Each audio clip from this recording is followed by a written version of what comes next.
رومانویت کی آپ نے بات کی. رومانویت میں نا وہ ایک شعر تو جیسے دیوار پہ لکھا جا چکا ہے نا, کاش میں تیرے حسین ہاتھ کا کنگن ہوتا.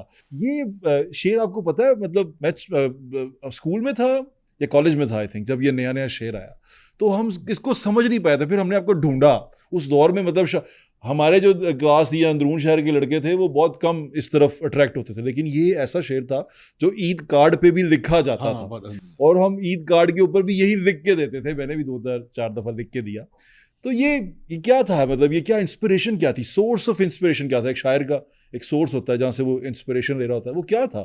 دیکھیں اصل میں یہ جو محبوب کے وجود کا حصہ بن جانا یا اس کے اتنا نزدیک ہو جانا, جسے آپ سمجھیے کہ روح سے روح کا ملاپ ہے, یہ روح سے روح کا ملاپ ہے, یہ جسم تو درمیان ہے ہی نہیں.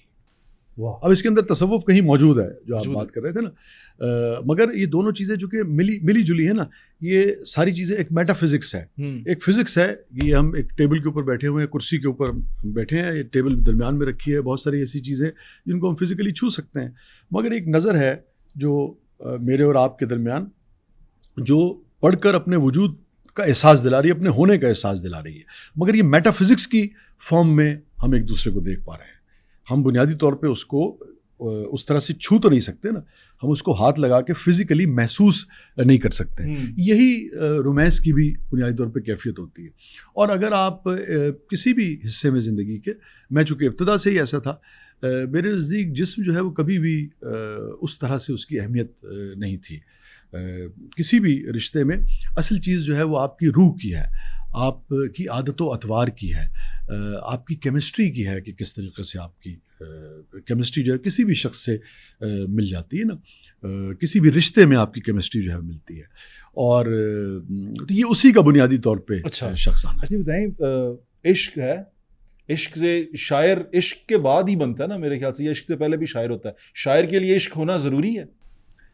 یار دیکھیں یہ اچھا, میں آپ کا یہ موضوع نہیں ہے, مگر میں صرف مجھے اگر آپ اجازت نہیں, میرا موضوع ہے, میرا موضوع آپ ہے, کیونکہ میں ایک شاعر کو پڑھنا چاہ رہا ہوں اصل میں, اور میرے سننے والے بھی سننا چاہ رہے ہیں. میں اس پہ آپ کے اس جواب کی طرف آتا ہوں, مگر میں اس سے پہلے آپ کو بتاؤں کہ یہ چونکہ میں دیکھتا ہوں یہ بہت اس پہ بات ہوتی ہے, اور مجھے ہو سکتا ہے چونکہ اب اتنا میڈیا ہو گیا ہے بٹ صاحب کہ آپ سب چیزیں دیکھ نہیں پاتے ہیں نا, اور اس سے ایک نقصان بھی ہوا ہے. وہ جو ایکسکلوسیوٹی ایک زمانے میں ہوا کرتی تھی وہ بہت حد تک کم ہو گئی ہے. شاید یہ تھوڑا سا جو لوگ اب اونچا بولتے ہیں, شاید ہم سب یہ چاہتے ہیں ایک محفل میں 200 لوگ بیٹھے ہیں تو لازمی بات ہے جب تک آپ چیخیں گے نہیں آپ پر توجہ نہیں جائے گی. شاید یہ اس کی مجبوری بھی ہو کچھ تھوڑی بہت, اور دھیمے لہجے میں آپ کتنی ہی امپورٹنٹ بات کیوں نہ کریں وہ سنی نہیں جائے گی سرگوشی کی فارم میں.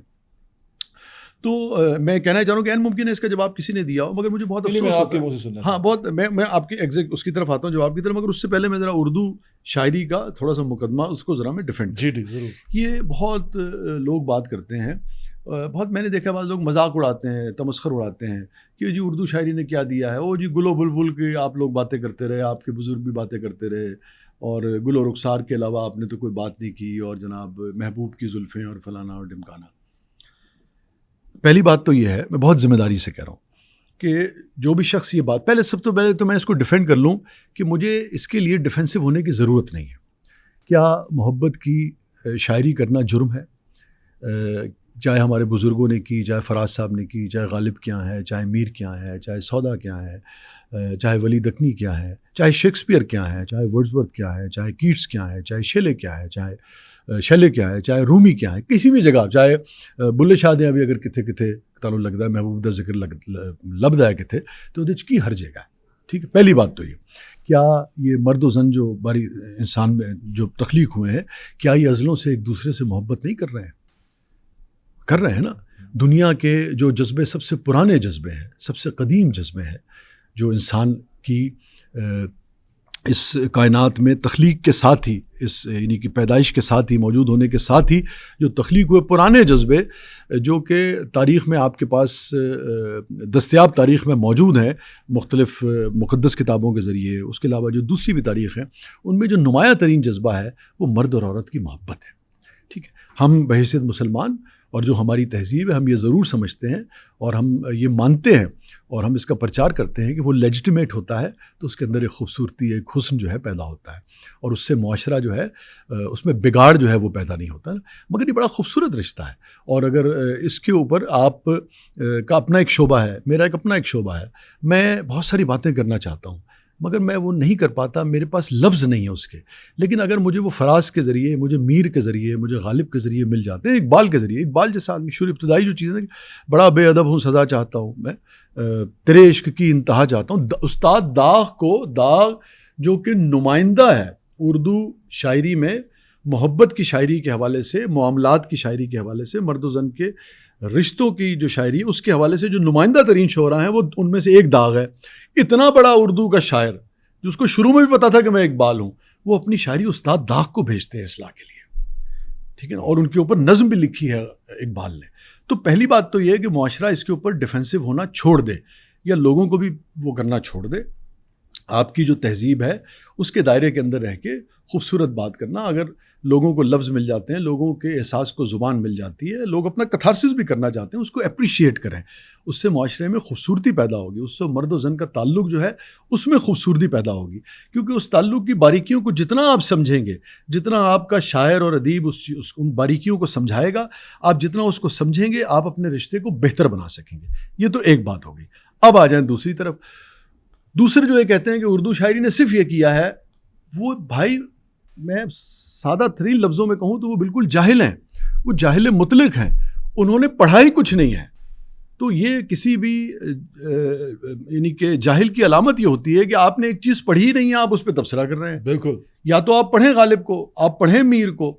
بس اب میر کتنا بڑا آدمی تھا, بٹ صاحب میر تقی میر, جی میر تقی میر, جی یہ جن لوگوں پہ داغ پہ بات کرتے ہیں, بس سودا بھی میرے خیال سے اسی ایرا کے تھے, جتنے بھی لوگ ہیں. اس کی وجہ ہے کہ دیکھیں, اس کی وجہ ہے کہ انسان جو ہے نا, شاعر بنیادی طور پہ شعر کو ایک خاص طریقے سے ترتیب دیتا ہے. الفاظ کی جو نشست و برخاست ہے جو ہمارے ہیں, جو موضوع کرتا ہے شعر کو ایک خاص وزن میں وہ بات کرتا ہے نا, اس کو ہم شعر کہتے ہیں. نثر میں جو وزن کے بغیر بات ہو رہی ہے وہ نثر ہے اور دوسری شعر ہے. مگر وہ تمام تر احساسات